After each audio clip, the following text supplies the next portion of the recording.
If you don't pick a day to rest, your body will pick it for you. Before the 2016 Olympics, I used to train 6 days a week, some days for about 7 hours. Pain can be exhausting. Having anxiety and depression is exhausting. And gymnastics is a subjective sport, so there was just this immense pressure. There wasn't enough emphasis on recovery. I was very hard on myself, and it's honestly something I still struggle with today. I realized I actually didn't recover from my gymnastics career. Your story is much broader than an athletic one. You're speaking very openly about mental health challenges and fatigue challenges and things that you're navigating in your life that are really hard. I want to feel good. I guess recovery looks like to me trying to also reflect on what I'm eating. Maybe who did I spend my time with? Did I go for a longer walk? What type of workouts am I doing that are making me feel good? I've ignored my body for so long. Whoop has really helped me appreciate my body more and make sure that I'm paying attention to those little details, because our body, we should treat it well and take care of it and take care of each other too. Aly, welcome to the Whoop podcast. Thank you. So excited to be here. I've wanted to do this for a long time. I mean, I think you have an amazing story, an inspiring story. You're from Needham, Massachusetts. Yes. Well, thank you. That's so nice of you. And I think you have an incredible story too, and just have so much respect and admiration for what you've built here, and obviously love that you are a Boston-based company. Yeah, that's right. I mean, I've been here now for like 15 years, which is kind of crazy to say. And you started training as a young girl pretty much right out of the gates. Yeah, so my mom did high school gymnastics. She was always a fan. I'm the oldest of 4 kids, so my parents, I was very lucky. They kind of put me in a bunch of different sports, and I started gymnastics when I was 2 with mommy and me classes. But I did tennis, ice skating, soccer, t-ball, basketball. My dad coached me in t-ball and basketball, and I loved it. He coached me in soccer too. So now that I'm older, I just appreciate so much that he did that for me, because it was so nice to have that fun quality time. But gymnastics was my favorite, and I was just so in love with it and obsessed with it. My observation is that it seems like specialization for youth sports is happening earlier and earlier. However, gymnastics feels like it's always been, if you're a gymnast, you started essentially right out of the womb. It's interesting. I have some teammates, I think, that started when they were maybe 6, which is so funny to think about, because that feels late. Yes, but it's crazy. not. But it's totally not. And I think that you're really never too late to start. But I did start so young at 2 years old. But of course, when I was 2, I mean, my mom was just picking me up and holding me and helping me, walk around. But I loved it so much. And when I was 8 years old, I did soccer and gymnastics. And I remember at the time, my coach said, if you want to go to the next level, you have to stop soccer and just do gymnastics. And that's very young for 8 years old, but I just made the decision on my own. And to my parents' credit, they just let me decide what I wanted to do. And then I kind of never looked back. And it was something that I just dedicated so much of my time physically and mentally, emotionally to. And I look back now when I see 8-year-olds, and it's so young to be making that big of a decision. But at the time, I just loved it so much that it was a no-brainer for me. But I did love soccer too. I was obsessed with gymnastics. And again, I mean, 8 years feels so young to have to say, okay, I'm picking this one sport over others.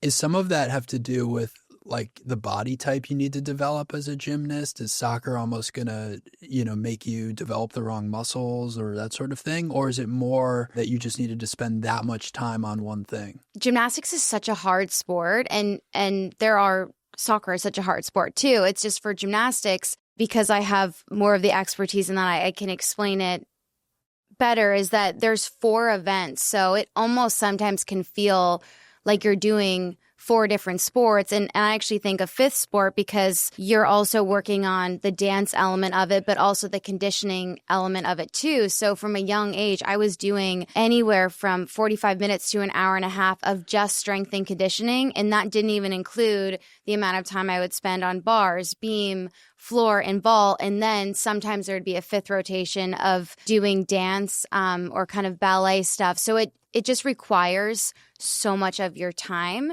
And it's funny, when I was playing soccer, the way that I would kick the ball, my gymnastics coaches felt like I brought that habit into gymnastics and felt like I was doing stuff with flex feet. So I would kind of joke around that they didn't like that I was playing soccer because gymnastics is so specific. You're trying to be on releve with pointed toes. And so when you do soccer, it's a totally different way that you're kicking the ball versus, on releve doing a kick in the air with your legs straight and toes pointed. So my coaches didn't like the habits I was picking up from soccer as well. Now, as an 8-year-old, can you already tell that someone's really good?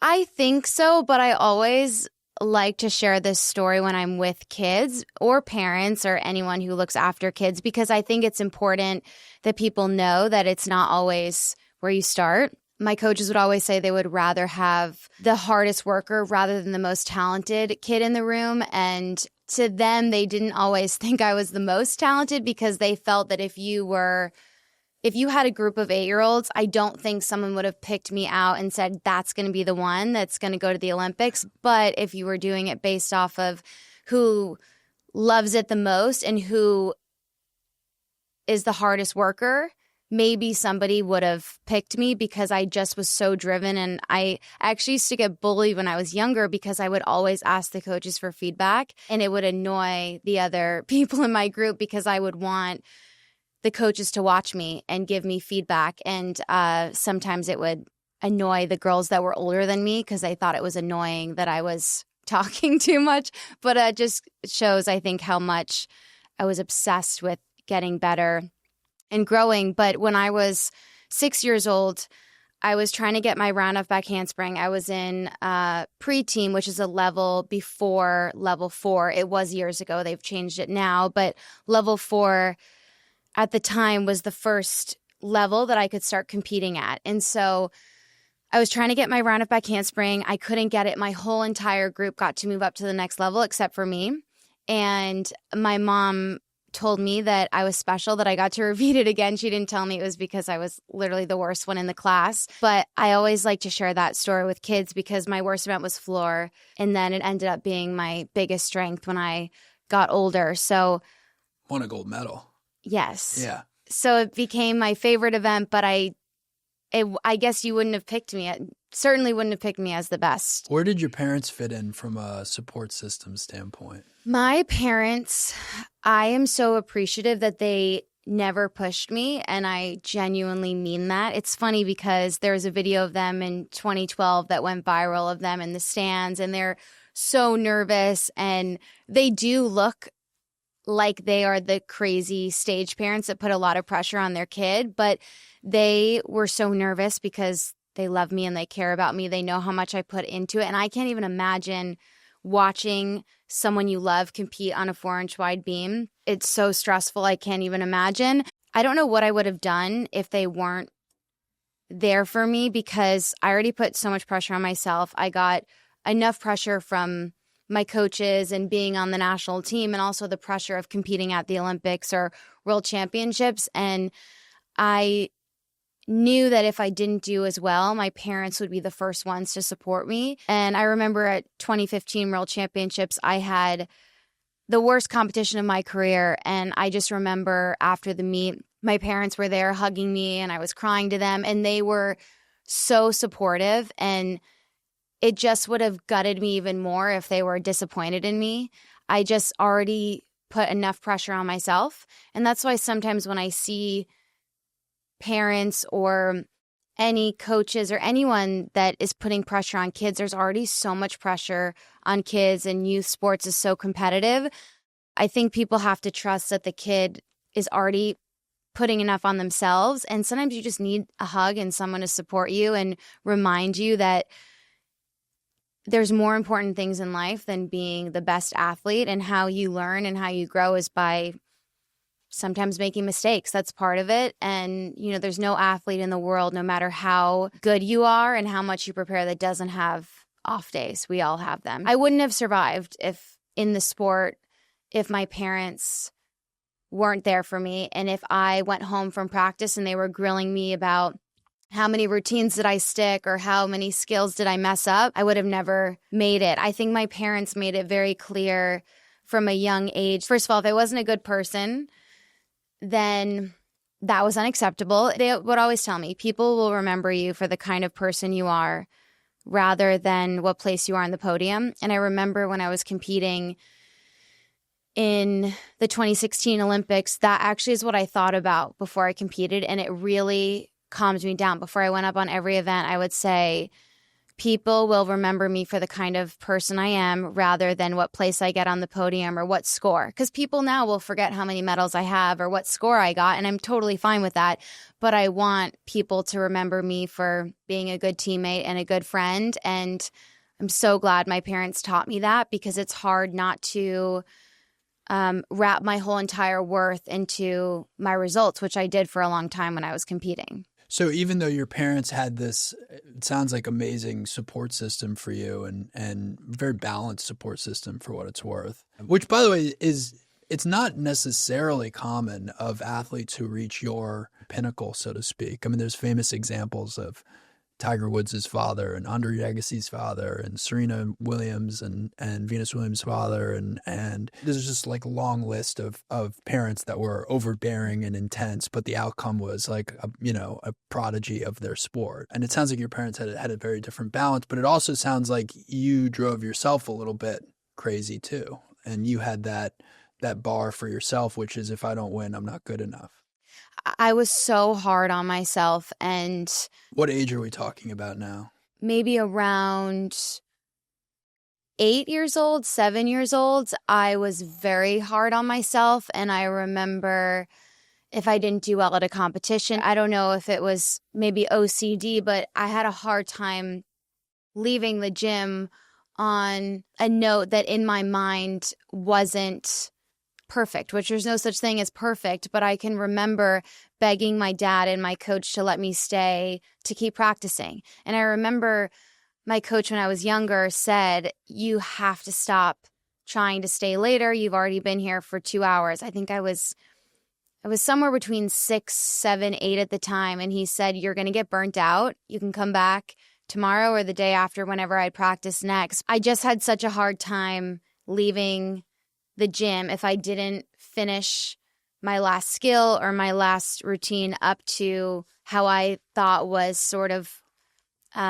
what I wanted it to be. And, you have an off day. Some days you just feel your balance is more off than other days, or you don't sleep as well, you're tired. And I look back and I don't know how I balanced it with school. That was another thing, was my parents were always prioritized making sure that when I came home from school, I did my schoolwork, did as much as I could before practice, and then finished it after. And my coaches always emphasized that as well. But I don't know how I just kind of didn't stop. That was my priority. But as I got older, I got harder on myself. And I also got superstitious because I felt, okay, well, I had a good practice today or a good competition. What exactly did I do? I had this many hair elastics in my hair. I wore this color leotard. I ate this food, and I was very particular about what I did. I think it became unhealthy because when I'm in the comfort of my home, maybe I can do that stuff, but it's not mentally relaxing to have to do all of those things. If you forget something, it's stressful. But if you're in a foreign country, I didn't have the control of having all of those variables. And especially at a time, we weren't talking about mental health or maybe OCD among athletes, or, not defining your worth by your success or your losses. So it was something I kind of tried to figure out, but I didn't have the tools to navigate that. Do you think there's an element of being an Olympian that just by default is unhealthy? I mean, there's a certain insane rigor that has to go into being the best at anything, period. And then on top of that, you amplify it by saying it's one day of 4 years. In a lot of other sports, you're trying to be the best week over week. And, you've got all these check-in points, whether it's a football game or a golf tournament or whatever. The Olympics happens every 4 years. And so you have that obsession, that drive just to get yourself on, in the competition. But then the competition itself is such a singular moment. To me, it just makes for the environment of a lack of balance, stress, fill in the blank level of anxiety. Yeah, I completely agree. Knowing what I know now, so the LA Olympics are a couple years away. Obviously, that would be the most magical experience to be able to compete at an Olympics at home. I can't wait to watch, and I can't imagine how special that must be as an athlete to represent your country in an Olympics at home is just hard to even imagine what that would be like. And so many people have asked me, are you going to come back? Even if I wanted to, my body could not do it. You asked about it being unhealthy. Yes. And I agree. I think it's at least the way that I did it. I think there's a better way to do it, but the way that I did it, where I just pushed myself so much. I saw this quote years ago that said, if you don't pick a day to rest, your body will pick it for you. And I feel like I've ignored my body for so long that it has just completely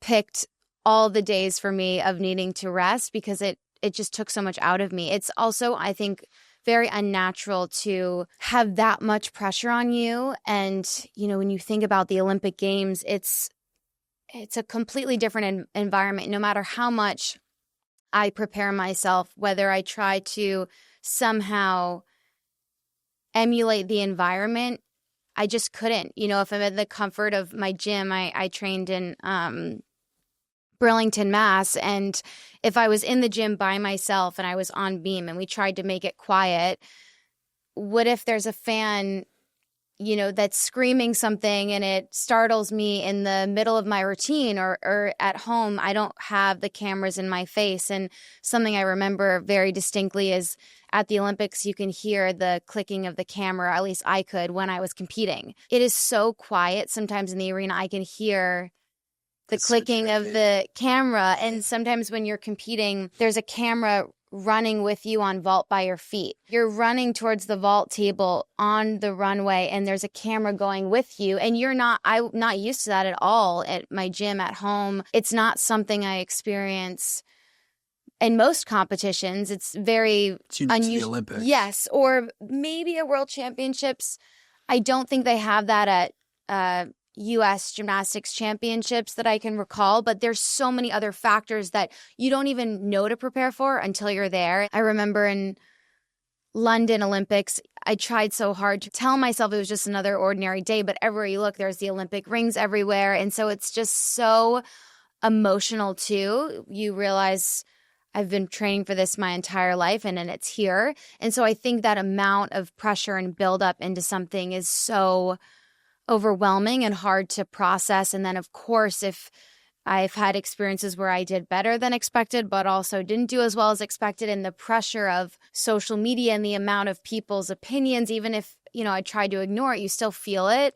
You feel that the weight. And of course, people watch the gymnastics expecting us to win. So that adds so much pressure. And then I used to train every other day for about 7 hours. And it's funny, sometimes when I say that to people, they say, oh, that's not bad. I still don't feel my body is fully recovered. And most of the time throughout my career was 6 days a week. But before the 2016 Olympics, sometimes was 7 days. So I don't feel that, in my experience, there wasn't enough emphasis on recovery at all. So it was very unhealthy. Plus, I was very strict with what I was eating, everything I was putting into my body. And I didn't know how to fuel my body the proper way. And I have always felt like I've never figured out how to eat properly to make myself feel good. And I'm actually still trying to figure it out now. I started to see a new nutritionist, but that's something I've always struggled with, is how to eat the right way to fuel myself that feels good. I think people assume that because we're at that Olympic level, we have access to all of that stuff. But because we all train individually, I don't know how it is right now, but when I was competing, we kind of all had to figure it out on our own. And, that's also very expensive for the athletes and their families and all that. So it's really hard to find, because you could see 10 nutritionists and they might all tell you different things, or different therapists might tell you different stuff. So it was very hard to navigate. I'm still, I guess, working through all of that now. Well, one thing I appreciate so much about your story is the vulnerability with which you talk about it. I mean, just to underscore it, you're describing in great detail how hard it was And yet at the same time, you know, you're one of the highest ranking medalists of all time for U.S. gymnasts in terms of your success at the Olympics and in your whole career. So you've reached this pinnacle, but in listening to you talk about it, you know, you make it sound like very little came easy. And I think there's something important for people to hear about that, you know, whether they have aspirations to be a serious athlete or whether they're trying to accomplish anything in their life, is that what I've gotten to enjoy about doing these podcasts and getting to meet, you know, world-class performers like yourself is that you see how much work it is and how hard it is. It's very rare that someone who's super successful in their field, it comes super easy to them. In fact, it's all the hard work that makes it look easy. I would never have known that you were at all bothered by some camera at the Olympics, right? Because when you're up there, you look like this superhuman woman who is oblivious to cameras and all these things.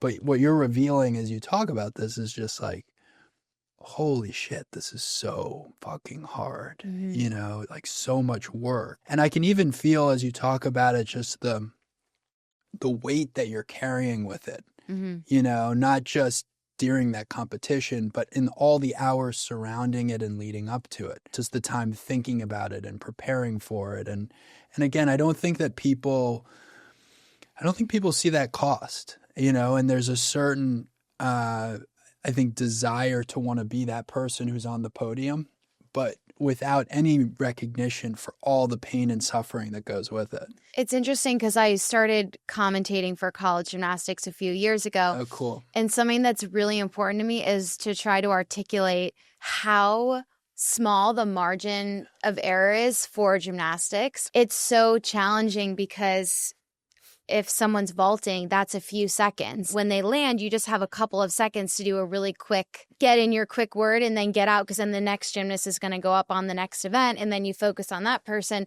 But it's so hard to figure out a way to explain to someone the margin of error. If your arms are out to the side and one of your arms is even 5 degrees lower than the other side, or even a degree off, you could end up going out of bounds on floor, or you could end up having a huge wobble on beam or falling off beam, or even just you might sometimes not even know where you are in the air. Sometimes when you're in the arena, the lights are so bright and it's different than what we're used to at home. So you might put your head back a degree more than you're used to. It might make you completely lost in the air and not know where you are. So I think another piece of gymnastics is how dangerous it is. Totally. And for me, when I was competing, I had a lot of anxiety about, what if I get hurt? That's a normal thought that I would have, because of course, you know, as an athlete, getting injured is so scary because you might be out for a long time. And I remember before 2016 Olympics, my Achilles was bothering me so much, and an Achilles injury is not a good one. It's a nightmare for athletes. And so I remember that fear every day in the back of my mind, worrying and having the balance of working out, but then not doing too much, but then also imagine doing a tumbling pass, and it's like a natural, I think, thing to try to by accident favor the other leg. But if I'm tumbling a little bit more on my other leg to try to save my Achilles, and I could injure my other leg or hurt my back or my hip, there's just unbelievable. Gymnastics, there's so much force on our bodies. And I saw something that said if you stick a landing, it's like 18 times on vault. It's 18 times someone's body weight. And they did it on a specific gymnast. So maybe each gymnast is a little bit different, but in that when you stick it, there's so much force on your body. And that's if you stick it in a healthy way. You could land a little bit to the right or the left or a little bit forward. It's just the fear and anxiety of getting injured is also something that consumed a lot of my mind. And I think there's such a hard thing to navigate between overtraining and undertraining and just getting the right amount. Because I can remember competing and I was exhausted. When I competed, my worry was, what if my muscles cramp up? Because I had so much muscle cramping when I was competing. And I can remember being on the podium, not the podium you stand for medals, but we call getting up on the floor it's literally on a stage or on a podium. So we would call that getting up on the stage or the podium to get ready to compete. And before the flag goes up for my name, I would stretch my calves and my legs, and worrying my muscles would cramp up because I was so overtrained and so tired. And now that I look back, I was very malnourished and I wasn't eating enough and didn't have the right tools to navigate how to fuel my body the right way. And it was very, very difficult. I will say, because we're in Boston and I want to, they were so helpful. The second time around when I came back after 2012, I started training again in 2014, and I was working a lot with the Patriot staff. I don't know what I would have done without them. Their sports dietitian, the athletic trainer, chiropractor, they had a flotation tank. They had all these different things, dry needling. Acupuncture. Yes, all this different stuff. The sports dietitian too was just so helpful for me to have access to that, because we, like I said, as being a part of the national team, we didn't have those people that we could go to for help. We sort of would figure it out on our own. I wouldn't have been able to do it. Another crazy thing too, right? Yes. Is that, like, in some cases, Olympians don't have access to all the resources that you would expect for what you all are putting yourselves through. Yeah.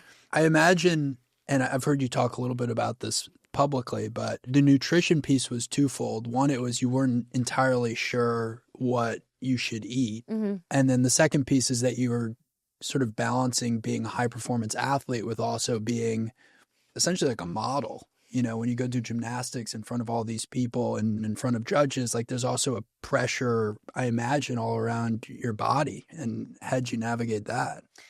Yeah, it was difficult. And I think at least at the Olympic level, world championship level, and I've been out of the sport competing since 2016, so it's been a while. But I'll share from when I was competing during that time and prior. There was a lot of emphasis, at least in my experience, for me to be thinner and to the people around me, not my parents, but the people around me to be thinner and to look a certain way. And gymnastics is a subjective sport, so there was just this immense pressure, and I would have judges give feedback, whether it was to me directly or through my coaches or through the national staff, that I needed to lose weight. And that is so crazy. It's so also devastating to hear, I think, at any age or any point. But to be in high school, I remember feeling so insecure, and I just look back and it makes me so sad how self-conscious I was. And I thought that because judges or maybe coaches or people in the gymnastics community thought, I'm going to use quotations, thought I was overweight, because of course I was not overweight at all. I had such low body fat, which I'll get to in a second. But I thought that everyone else in the world saw me that way because I spent so much of my time in gymnastics. So I hadn't really experienced a lot of life outside of being in that bubble. So I really thought, this is how the rest of the world girls look like. This is how the rest of the world perceives me. And everywhere I go, whether I'm getting coffee or at school, that people think that I'm overweight. And I remember my dad, this was even before I had my license, or sort of maybe around that time. And sometimes I was just so tired that my parents would drive me to and from appointments because I was so tired after practice. I didn't have anything in me to drive. So I'm so grateful for their help and their support. But I remember when I was around 16 years old, I went to a strength and conditioning person, not to get stronger, but just to help with some injuries. And I remember he had tested my body fat, and he had said, I've never in my life seen someone under 12%. So we're going to test yours. But even 12%, he had told me that he felt that would be too low for me. And mine was around 8%. And he was really horrified at the time and was really upset, and probably at the time was judging my dad, because probably thought my dad was a crazy parent for allowing me to keep pushing myself and continue down this path that wasn't healthy. But then actually right before I left for the 2016 Olympics, I got my body fat tested, and I remember it was at 5%, which is so I mean, I'm not a doctor or professional, but I think that's extremely unhealthy for a it's really female. low. But I remember And women typically have higher percent body fats than men too. Yeah, that's what I've heard. And I remember the person who was testing my body fat at the time. I think it was the last time I was seeing him before I was leaving for Brazil for the Olympics. And I remember I could tell that he was really upset and very concerned, and was telling me, he was also the sports dietitian I was working with, and saying, you need to eat. I don't care if you have ice cream. I don't care if you have cake. You need to put on some weight and get some more fat on your body. And I remember at the time, I think I was also sort of almost brainwashed in a way, because there was so much pressure to keep getting thinner. And in my mind at the time, I thought the way that it was sort of taught to me in the gymnastics world was a half a pound could be the difference between first place and second place, which obviously I don't agree with that. And if there's any kids listening to this or any athletes, I do not agree with that. And it wasn't healthy what I was doing. And I remember telling my sports dietitian at the time, I said, but I'm going to be fine, right? Everything's going to be fine. I remember he said, I can't tell you that, that you're really at risk for injury and this is really serious. And I just remember at that time, I would wake up in the mornings and I would start dry heaving into the toilet because I was so nauseous and I felt so sick. And it wasn't, obviously it was not by choice, but I think my body fat was so low that I was so physically feeling sick. And I look back and I can't believe that I competed the way that I did with feeling that exhausted all the time. So and you won 3 medals at that Olympics, right? Yes, I did. Yeah. And I was just exhausted. Unbelievable. I don't know how I did it. I wonder if I had been fueled in the right way, what I could have done. Yeah, I mean, in some ways it's obvious to say that you were below your potential, although it's hard to do that much better than 3 medals at the Olympics. It's like you're amongst the top 3 to 5 women in the world at something.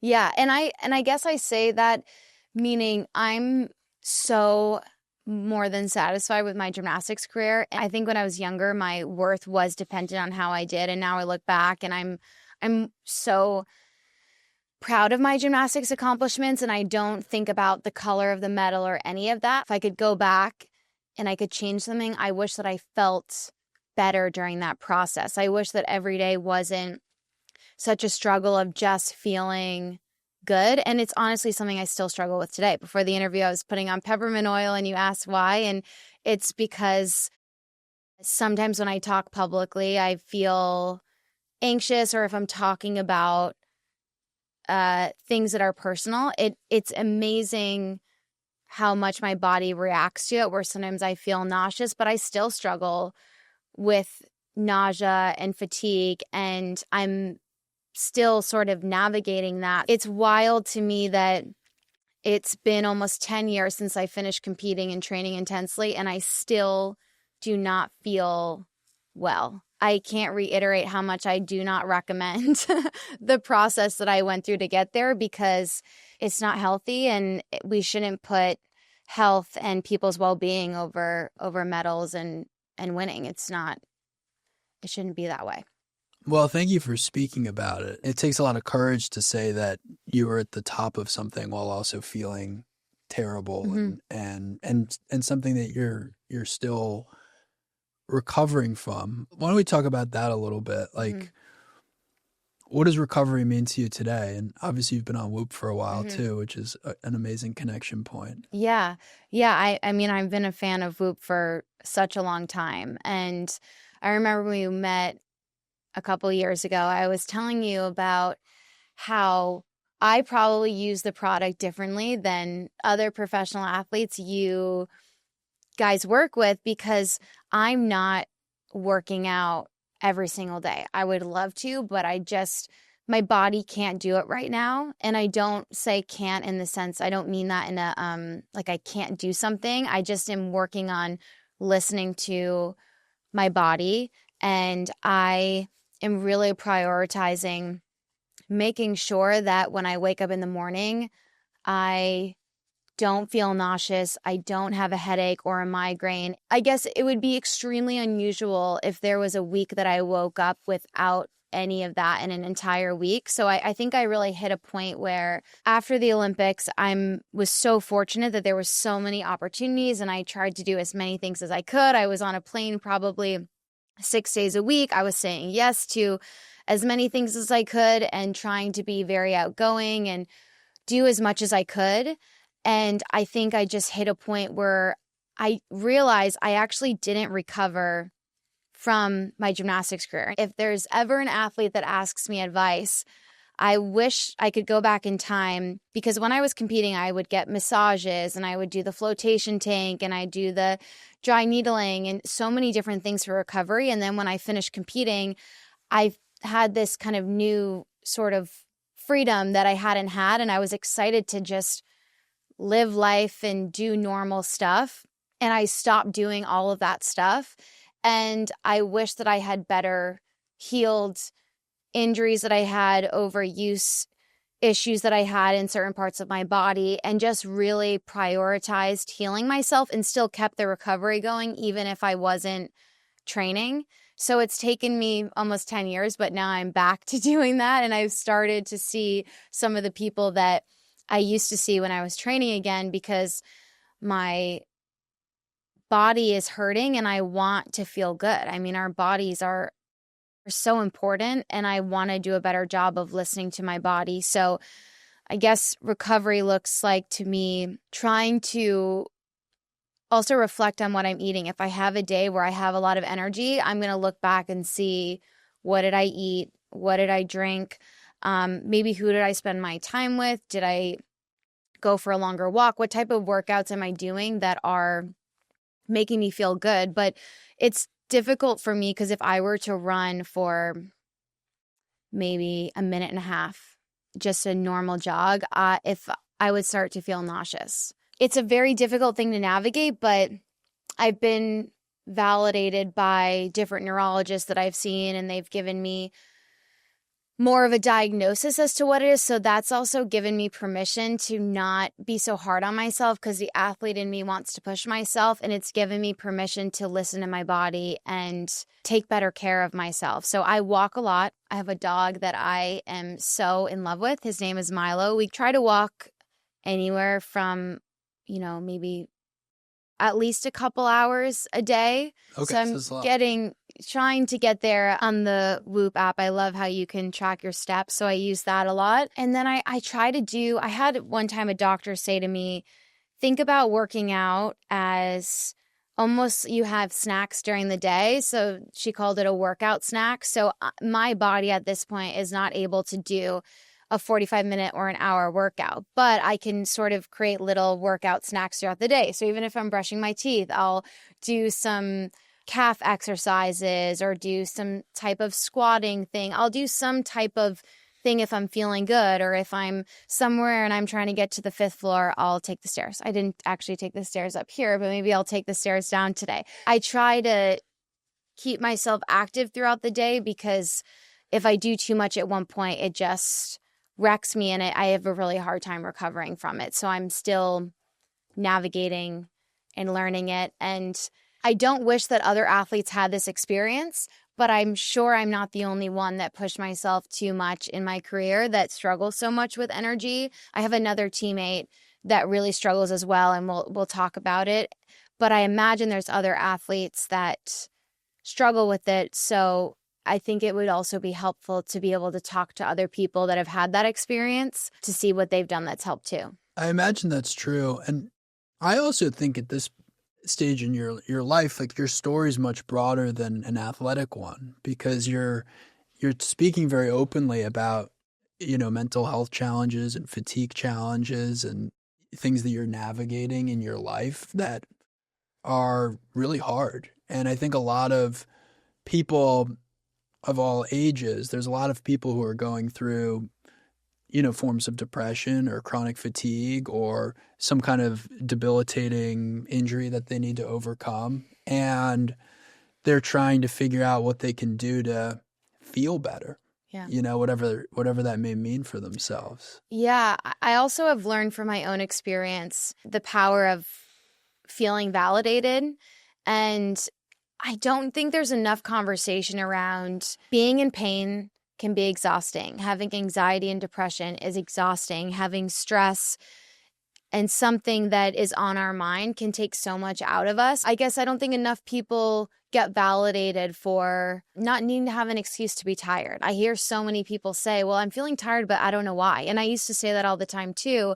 And the truth is that you don't need an excuse to be tired. It's okay to be tired. We're also so busy, and I really try to balance my time with my phone, but I mean, it's so unhealthy. I think how much I'm on my phone, even when I try not to be. Even if it's in the other room, I'll get up or think, oh, I should check it. And then I realize, wait, I don't need to check it. Also probably disrupts, you would know this more than me, our sleep and everything. But I wish there was more conversation around whether it's an injury or anxiety. It is so draining and so exhausting. Or I get migraines a lot, so that can be really exhausting as well. Or even the anxiety also around, okay, well, if I get a headache, what's going to happen? How is this going to affect my day? It's interesting. It's also really sad, but the more I talk about this stuff, the more people I find can relate to it. I think most people are either struggling with something or they know someone who is or has. Most people,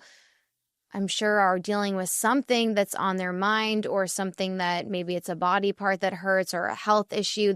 Everyone I've learned is battling something or has battled something or knows someone who is. And I think it can be very scary and hard to talk about, but I think people would be surprised how many people could relate to them if they shared what they were going through. And I think people would be surprised how understanding, hopefully, people will be about it as well. And you've been very brave to talk about the sexual assault as well. And I imagine that there's been an avalanche of people who have come out of the woods to you, probably privately, to say, like, I had a similar experience. It's devastating how many people come up to me and tell me that they have had a similar experience, or they know someone who has. And I've had a lot of men who have come up to me and said that they have had a similar experience.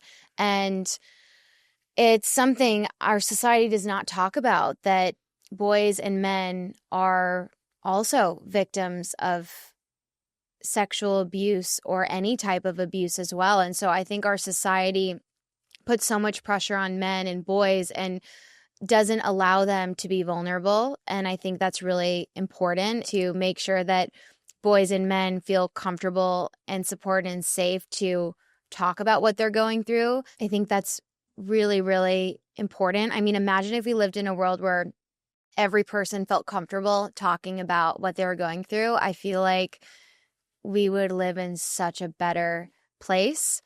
But I've been just devastated to see how many people can relate to me. And at least according to the experts I've spoken to, it's more common for girls or women to be abused, even though it's been more of a conversation in the last, I don't even know how many years, maybe 9-ish years. It's still something that so many people suffer in silence, and so many people feel alone. And there's a crazy statistic that around 30% of the time, actually, sexual abuse happens within the home, which is so just horrific. Stark, yeah, so horrific. And so I just don't think people realize how many people feel alone. You never know what someone else is going through. And I think there's so much power in being there for someone else. You may never realize how much, even someone confiding in you, they're feeling tired, and you just saying, well,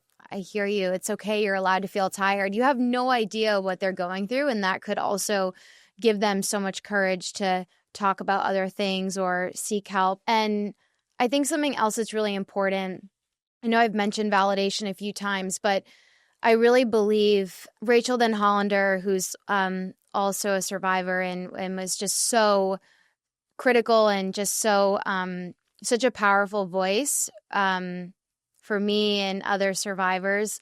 And I'm so thankful to her. But something that she has always said is that the way a survivor heals is linked to how their abuse is handled.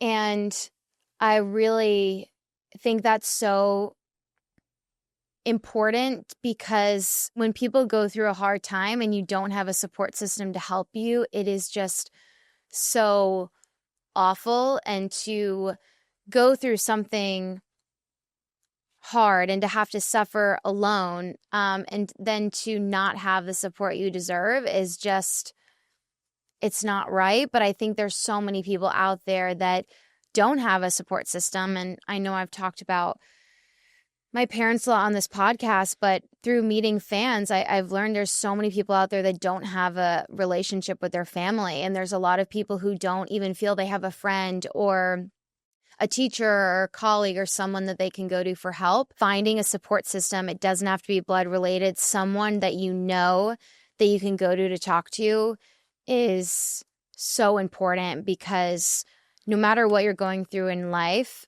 I think not having to do it alone is really helpful. And it's nice to have someone there that can validate you and help guide you, because life is a roller coaster. And, sometimes things happen that are out of our control, that it's nice to know that you're not alone for it. Well, let's talk a little bit more about the toolkit, so to speak, of coping with all of this. I imagine there's lifestyle decisions you make. I imagine there's little hacks and products that you like to use. You've got an interesting list of things in your Whoop journal that you shared with us around tracking things like caffeine or family and friends or purpose, social fulfillment. For someone listening to this who's like, gosh, like I haven't been through what Aly's been through, but I've got my own bag of issues and I want to feel better. Like, what's worked for you? So I am obsessed with gardening. It is something that I do almost every single day. In Boston, obviously, we can only garden for some of the season because it gets so cold here, but it brings me so much joy. I feel so relaxed. That is also very fulfilling to me, because now if I have a friend over or I'm going to a friend's house, I will pick some herbs or different veggies from my garden, and I'll either do a little flower arrangement with the herbs or I'll bring them some vegetables, and that feels very personal for me, and I really enjoy doing that because I worked really hard at it. Some of this stuff I planted from seed. And so every day I'm really taking care of it. And I feel so myself because I don't have to be on. I can just fully be myself, and I can get my hands dirty and messy, and it doesn't matter. I don't have to be perfect. I can make mistakes. I can learn from it. And I feel like every season I learn more because, maybe there's a certain soil that works better than another one, or maybe there's two types of vegetables that go well together or that don't go well together. And I love learning that. That's something that brings me so much joy, and every single day is different. So it's always something for me to look forward to. It's amazing how much something can change from the day prior. It's interesting because when I was really feeling so burnt out and fatigued, and I am at a place where I'm still navigating it, but I'm in a much better place than I was a few years ago, is I had this fear of, well, if I said no to more things and I was home a little bit more, I'm worried I'm going to feel less fulfilled. Or I think it's a fear a lot of people have is, if I do less, I don't want to, I guess the word in my mind comes up of, I'm afraid I'm going to feel lazy, or someone else is going to think I'm lazy, or I'm afraid I'm not going to feel, I'm going to be depressed doing less things. And it's so interesting because I've prioritized my personal life more than I ever have. And that's been a priority for me because most of my life I prioritize my gymnastics career and then after my professional career. And lately it's been my personal life, and I feel so much more fulfilled. And I think it's because what the things that I'm doing, I'm able to really take it in and be more present. For example, after this, I'm able to go home and my friend is actually visiting from Australia. So I have the time now that I can see her and see her in the short window she's home, where before I might have been right after this interview running to jump on a plane to go somewhere else, where I feel like I can actually take in my life and I feel more appreciative and grateful because I have time to really reflect on it. And I also have time to learn about things. You mentioned I think it was purpose or the social fulfillment. Purpose here, social fulfillment. And learning something new is really, yes, Yep. the learning is very important to me. I love listening to podcasts and reading, and I like to be able to be at a dinner table, and if someone's talking about a topic, I want to be curious, or if it's something I've listened to a podcast about or read an article about, I want to share, oh, well, this is what I think about it, or I haven't heard that perspective. I want to feel more curious about life, and I feel like I have more time to do that. And so I feel that I'm really living my life in alignment with where I'd like to go because I have the time and the capacity to do it, and that feels really good. So I have surprised myself with, I guess, not running myself into the ground of being busy has actually made me feel more fulfilled. One just observation on gardening is that that's a hobby that is creating life. It's also a hobby that has a lot of depth to it and breadth, and so you can kind of keep going deeper and deeper into it. It's also something that you probably continue to get better at. A mistake that a lot of adults make is they don't start new things that they keep improving at, but rather do things that they used to be better at.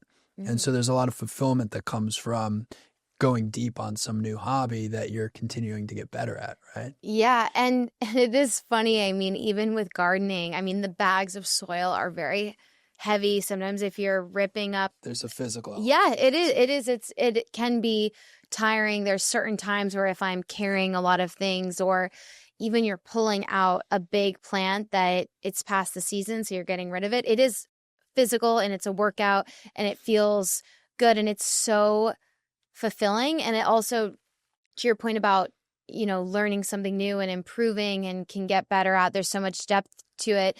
It also makes me more inspired to cook and to learn different recipes and things. So I'm also trying to become a good cook, and it challenges me because if I have a vegetable that I normally wouldn't get at the grocery store, it makes me think about, how do I want to cook this? Or it makes me, I guess, more excited and inspired to try new things. So I really love that aspect of it. And people really appreciate it too. I think sometimes we forget life is so beautiful and the world around us. When you look around, even now when I'm driving on the highway, I realize even just all the trees that are all around the highway, and especially being in New England in the summer, it's so beautiful. There's so many gorgeous places that are a drive away. I feel like almost in a sense I'm experiencing life for the first time again, because instead of my mind thinking of,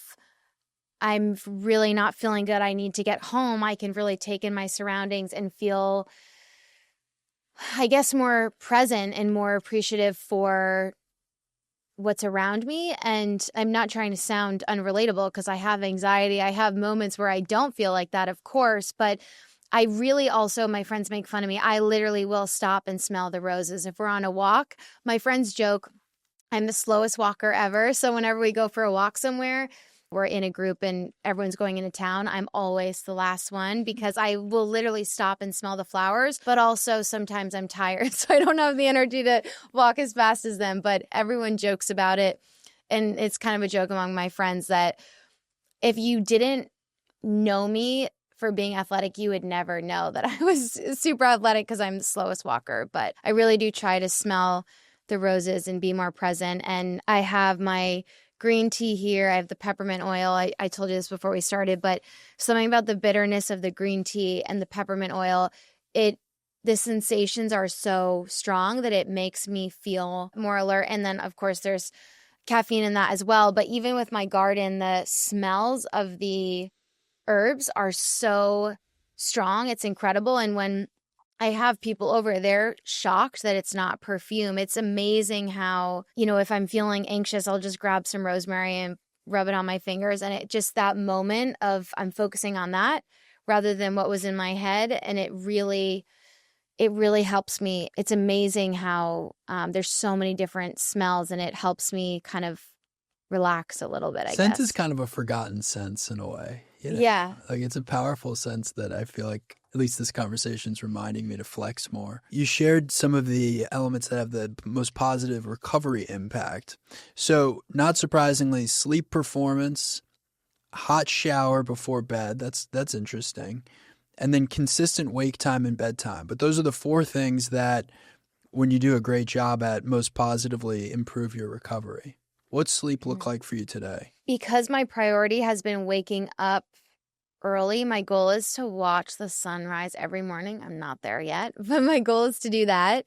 And having Milo, my dog, really helps me because one of the first things I do in the morning is take him for around an hour walk. And I love that. It's so peaceful and usually pretty quiet. And I love it. But waking up early really helps me get a better consistency with my sleep schedule. So I feel like lately I've been in bed around 9 to 10, and I'm trying to eat earlier so that I have more time Which to. improves your sleep. Yes, I'm trying to do that, and then also trying to go for a longer walk before bed as well. I also take baths as well, which is very relaxing for me. But it's interesting because I think that this is a symptom of some of my neurological stuff. At least that's what one of my neurologists said, is that I don't tolerate heat and cold very well.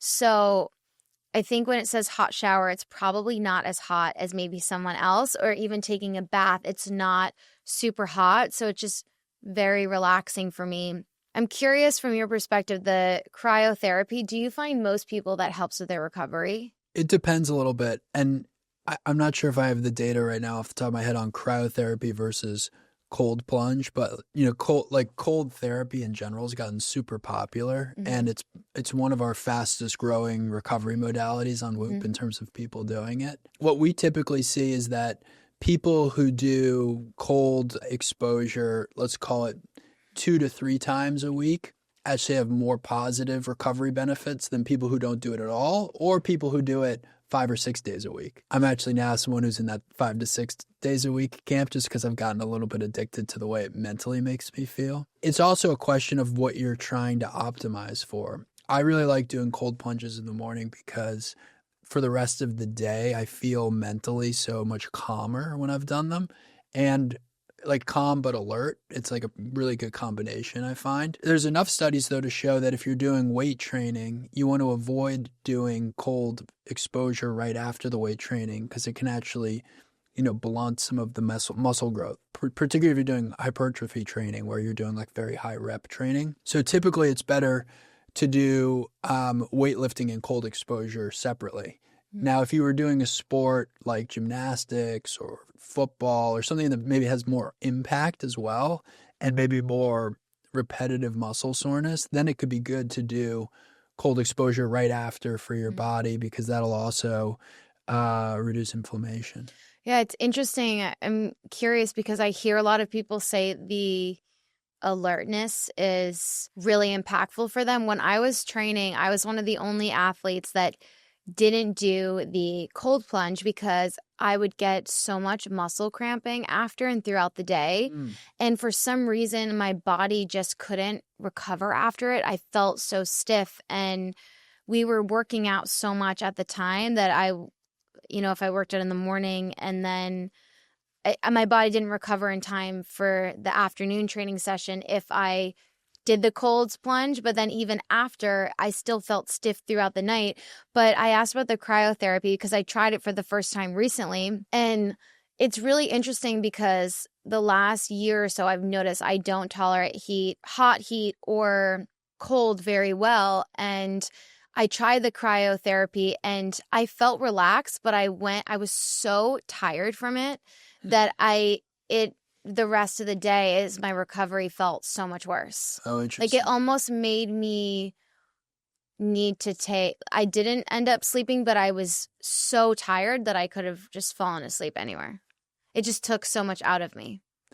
One last question I want to ask you about is, obviously you're very intentional about managing your psychological well-being and your health. You've been on Whoop for a while, and something that sometimes I hear from people who are thinking about getting on Whoop but like hesitant to is they're almost nervous that the data will affect them in one way or another. What's your answer to that? Well, I love wearing Whoop because it's really helped me have a better understanding of what's working for me, but also what's not working for me.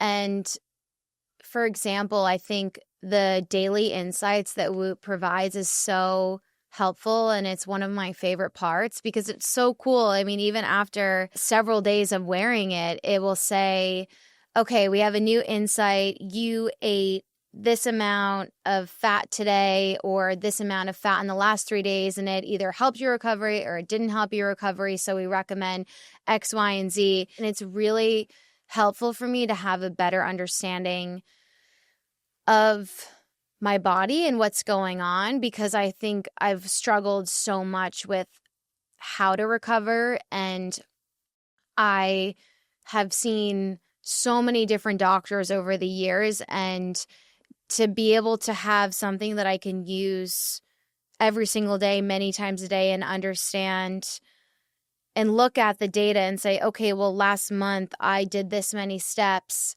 and my recovery was here versus this month I'm doing less. Why am I doing less? Why am I more tired? What's happening? It's just really helped me. It's sort of, in the diary is really helpful too. I think my favorite part is the daily insight because it really gives me so much insight in just such a quick, concise way of the little daily outlook. Yes. The coaching feature. Yes. Do you ever ask it questions? I have, yes, for sure. And the questions, it's really impressive. It's amazing. Yeah. It's really mind-boggling what technology can do, and it's incredible what the app can do and how much data is on there about myself. It's really cool to learn about it, and I'm excited to keep using it and to keep learning more. And now I am really gonna focus also on the days that I garden a lot. I really am now excited to hone in on that and see how that affects my recovery too. Well, the feature you're speaking about is the AI coaching that's in the app, which is something we've been building out now for a couple of years. And I'm excited for you to use it in the next few months because it's about to get a lot better. Okay. So if you already really like it, you're really going to like it. And for folks listening who don't use it yet, I think they're going to start using it a lot more. Yeah, it's also, I thought you'd find this cool, but I think what's very awesome about it is if I'm at a doctor's office and they're like, okay, well, how much are you sleeping right now? I'm like, okay, let me ask my Whoop coach. Yeah. And it's really cool because the doctors, the ones that I'm seeing, like they really trust it. And they're like, okay, great. Yeah. And they're really excited when I say, okay, off the top of my head, I don't know, which is also, Whoop has inspired me to be more aware of, we only get one body. So why am I not paying more attention to this stuff? It's really been eye-opening for how much I've ignored my body for so long. Whoop has really helped me appreciate my body more and make sure that I'm paying attention to those little details because our body, we should treat it well and take care of it and take care of each other too. It's really inspiring to hear your whole story, Aly. And I think for a lot of people who are going through something, to hear a woman who has been a superhero at various points in her life and put up on the podium and held the gold medals and been on all the talk shows and sort of seen as this vision of success, to also share that vulnerability around just how hard it's been and some of the things you're going through. I think you're a real inspiration for a lot of people. Thank you. Thank you so much for having me. And you are an inspiration for a lot of people as well. So excited to be here. Thanks, Aly.